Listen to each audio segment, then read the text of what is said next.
Last year I bought this Bentley Continental GT for £3,000 and since then I'm trying to bring it back on the road because I haven't seen the road for 8 years. Since then I have replaced the engine. We got a second-hand engine with the 74k miles only on the clock. I also fixed the interior and installed the Our Car screen inside. Fixed all the electrical problems that we had with this car. Installed the air suspension because the car was previously on the coilovers. Changed the wheels, installed the exhaust and a lot of other things that it went wrong with this car. But now I got a huge issue with this car. It's either way I got 3 faulty sensors or I got a split wire somewhere in the engine loom, which wouldn't be very perfect. And what it does, it actually tells the ECU what temperature is inside of the intake. And if the car doesn't know what's the temperature in an intake, the car gonna start misfire, behave. Sometimes it doesn't want to even start easily, but this one, it starts easily, but it misfires. So that means this is a sensor which drops me a fault. So what I'm gonna be doing, instead of trying to chase all the wiring at the moment, I'm gonna unplug the temperature sensor from the other side of the bank and see if I'm gonna have exactly same fault onto the other side. If I'm gonna have exactly same fault, then I'm gonna know that it's actually the problem with this side. And then I can try to take it out, the sensor from this side, and put it into this side. And that's gonna give me an idea if this sensor is actually faulty. I got another 3 sensors and I mean, it's kinda possible that all of 3 sensors is actually faulty. It's a slim chance, but it might actually be faulty. So we got intake air temperature sensor bank 1 circuit high lower limit will not reach. So when I unplugged it, I got exactly same fault as I got in second bank. It just says intake air temperature 3. So that means there's gonna be an issue with that sensor. So let's try to swap the places of the sensors and check if the sensor is actually okay. Or actually what I can try to do, I can try to plug in one of those sensors and see if it's gonna work. I'm just gonna plug in the sensor just like that. Right, sensor is plugged in. So now theoretically, when I'm gonna read the codes, the code shouldn't appear again. So that means that sensor is actually working.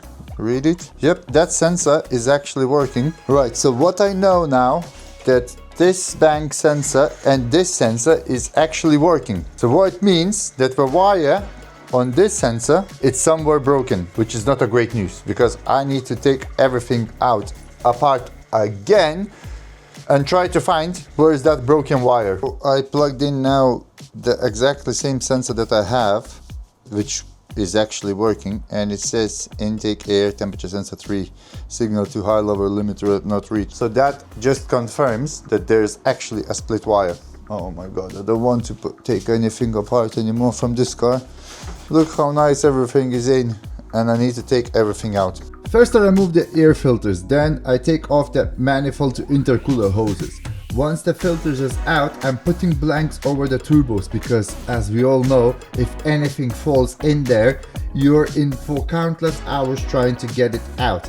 After that, I'm inspecting everything I can see nearby. I'm just hoping that I will find something.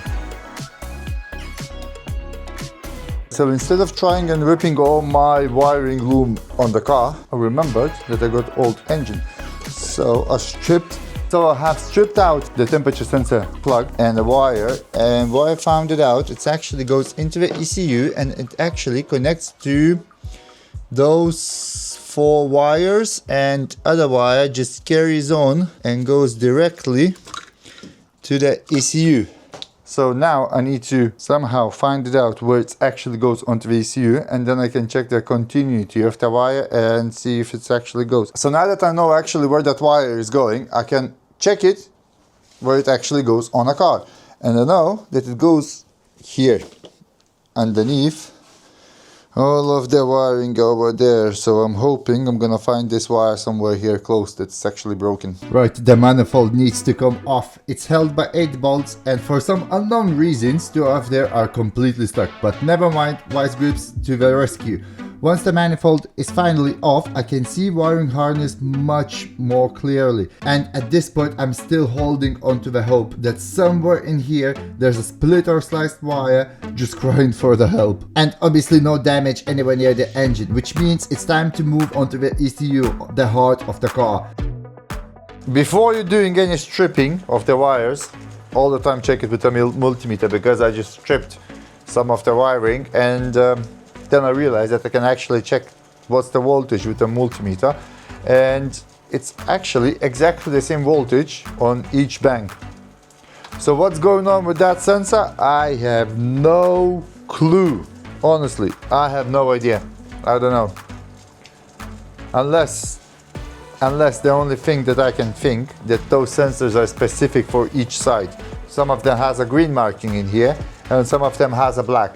So I'm gonna try to plug in other black one onto the other side and see if it's gonna change anything. So I plugged in other sensor, that other sensor is as well working, but it still shows me the fault onto the ECU too. That's weird. That's very, very, very weird. I have no idea what's going on. The only thing that I can do is now actually put everything back together, because I know that the wire isn't broken in there, so that's not the issue. There's an issue somewhere else. And I hope that issue is not with the ECU. Well, I actually put everything back how it was before, and I learned my lesson that before I'm doing any work with the wires, I just need to take the multimeter and actually check if there's any voltage. Turns out I got nice and even 5-volt voltage to both of the sides, so it would indicate the faulty sensor, but when I swap the sensors over the other side, it's exactly the same fault. So what's going on with that wire? I have no idea. I need to dig in and do some research. In the meantime, I got 2 more people joined our YouTube community post. It's David Drake and Liam Moore. So if you want to be on this post like all other people here, all you need to do is to click the link in a description, drop me £1 into my PayPal, and I'm gonna write your name on this beautiful YouTube community post, which goes all the way around, and I'm gonna shout out your name as well. That way you're gonna support my channel, and most of the time I'm just standing like this, so you might even see your name on the side, or actually stand like this. Well, I still got those nice air fresheners, and if you want to get them, £3.50, again, click the link in the description, drop me £3.50 in my PayPal, and I'm gonna send them right away to you. I think now is the time when I can put the headlights back. And actually I cannot wait to see this car with the headlights for the very first time since I picked it up. Oh Jesus, I hope they work. Right, let's move on to the headlights. First thing, the bumper has to come off, which thankfully isn't too bad because I wasn't fitted properly anyway and was only held by a few bolts. Once that's off, I honestly thought this will be easy. Headlights in, few bolts, job done. But no, this is a Bentley, because the bolts are buried so far back, so deep inside the car, that only a child's hand could actually reach them. I tell you what, that was probably the hardest headlight installation in my life.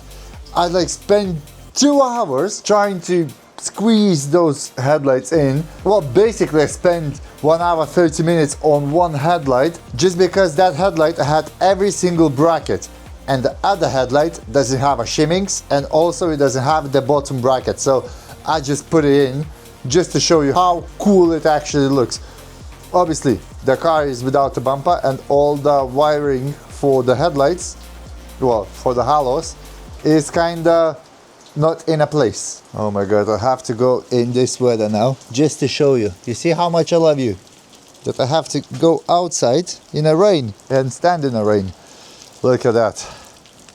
Obviously, you're not gonna see anything in the camera now. Look at that, the headlights are actually finally in. I'm still not too sure if I want to keep the halo rings, but I think it looks alright. I think what you actually want to see is how it's gonna look with the bumper in and the lights off, I mean in the garage. So before doing that, I need to put on the intercooler ducking in both sides, and then I can mount bumper temporary. Obviously I got brand new 3D printed brackets that my friend actually made, and that friend is here. So thank you, Andrews, again for printing this for me. And he said it took only 12 hours to print it, only. And this made from the hardest material that he had. And if you would even look to the pattern of the print, you can say that is probably gonna hold. It's not gonna snap like a previous one. Obviously, again, previous one was only made for the test purposes, just to check if the bracket itself is actually mounts up and fits correctly, you know. Right, okay. Let's put those intercooler deckings on, and it should be pretty much it to put the bumper in temporarily. Because so what I noticed that I'm missing in here, there's supposed to be like a plastic in the bottom section here, and it's supposed to be going up to here.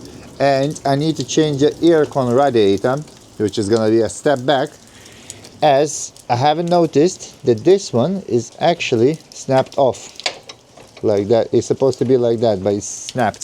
So I just need to change the AC radiator and put that plastic behind it, if it's gonna fit over oil coolers. I don't even know why they install oil coolers in here. Have no idea. Right, everything is now. Let's kill the lights, because that looks so good. I'm so glad that I actually painted the headlights black.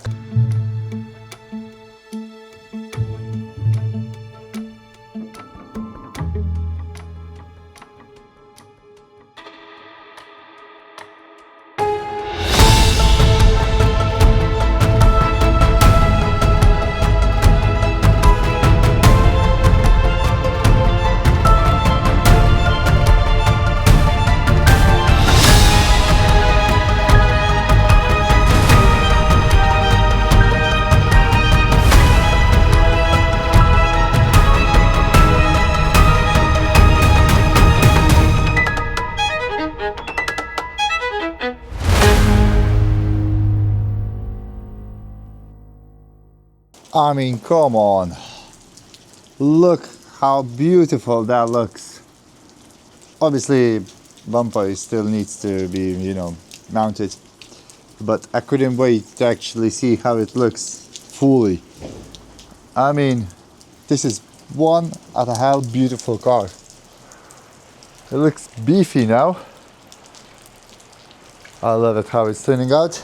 Even if it's a nightmare to work on, I still like this car, and I like it quite a lot. Right now, moment of truth, if the headlights actually work, because I have never tested them if they work, and I'm hoping that they're working. Right, one working, another one working, so both of them are actually working. I'm not too sure if you can see it. It's definitely working. Same this side. So both of the headlights working. That's great news. That's actually very great news. The other thing I want to do, I want to start it and see, maybe by just some kind of a miracle, I do not have engine management light. If we do, then I need to do some proper scanning. Right, so let's try a cold start with the exhaust.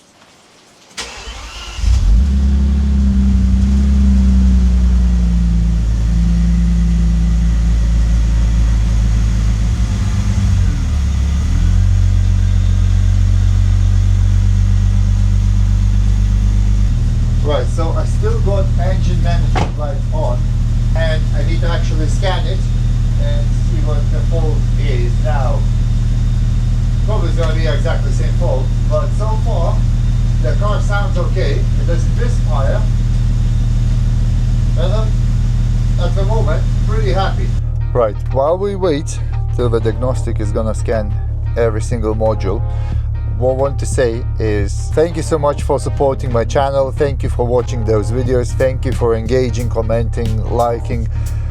It actually means a lot, and it actually makes me want to do some work on a car, because as you know, Bentley is not the easiest car to work on. You need to think a lot what you're doing, because this car is actually very, very difficult to work, and probably if I wouldn't be uploading the videos for you guys, and probably this car would be sitting in my garage for much longer time than it is, because I'm actually quite proud what I have achieved in the past year, how the car is actually turned up.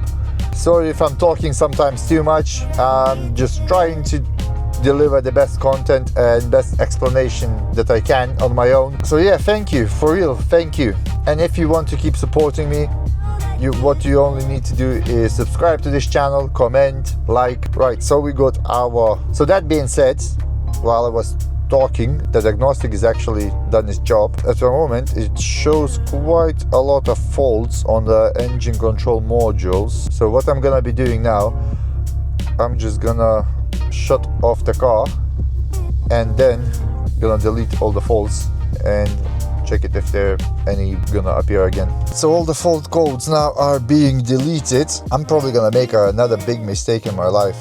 So while you're watching this video, I'm somewhere in Slovakia learning how to snowboard, and this is gonna be actually my first time trying to snowboard. I always wanted to try it, so I'm not too sure how it's gonna end it up. And also, if you want to see any videos how I'm trying to snowboard, I'm gonna take my GoPro 360. Just drop below in the comments if you want to see how I'm trying to snowboard for the very first time. And also the YouTube and the work is quite difficult to manage, so every single time I got a day off, I'm working in a garage. So sorry if I'm not doing a lot.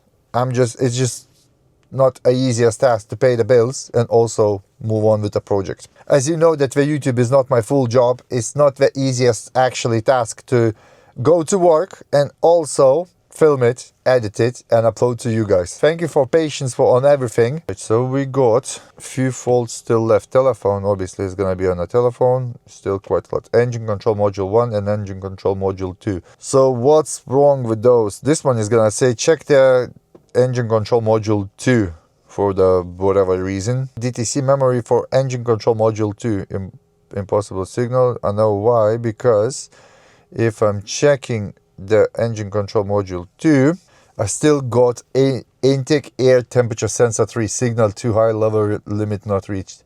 This fault drops me engine management light all the time. And I do not know what to do with this fault, because as you know, the wires are fine. We got a voltage in a wire, so that means that the wire itself is not broken. The sensor itself is good as well. I honestly got no idea if I would go to live data. Maybe live data is gonna show me something. So I got 2 intake temperature sensors and they both show me 15 Celsius. So they're showing something, because before it was 17, now it's 15, it dropped. But it means that the sensors itself is working. So why I still got this fault? You know, funny thing is, I'm running out of fuel. I haven't driven this car and I have already burned 40 liters of fuel.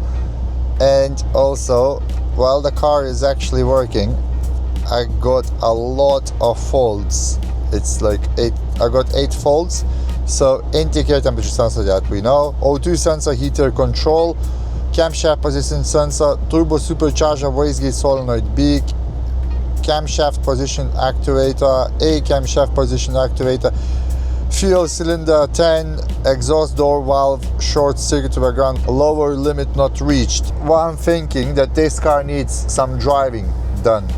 That's why it's probably dropping quite a lot of faults now, because it actually doesn't know what's going on. So as the fuel is now actually running out, I'm also running out of time because I need to go and pack. So thank you so much for watching this video. If you enjoyed it, click that subscribe button, like, share, comment, all this channel because of you guys. Thank you.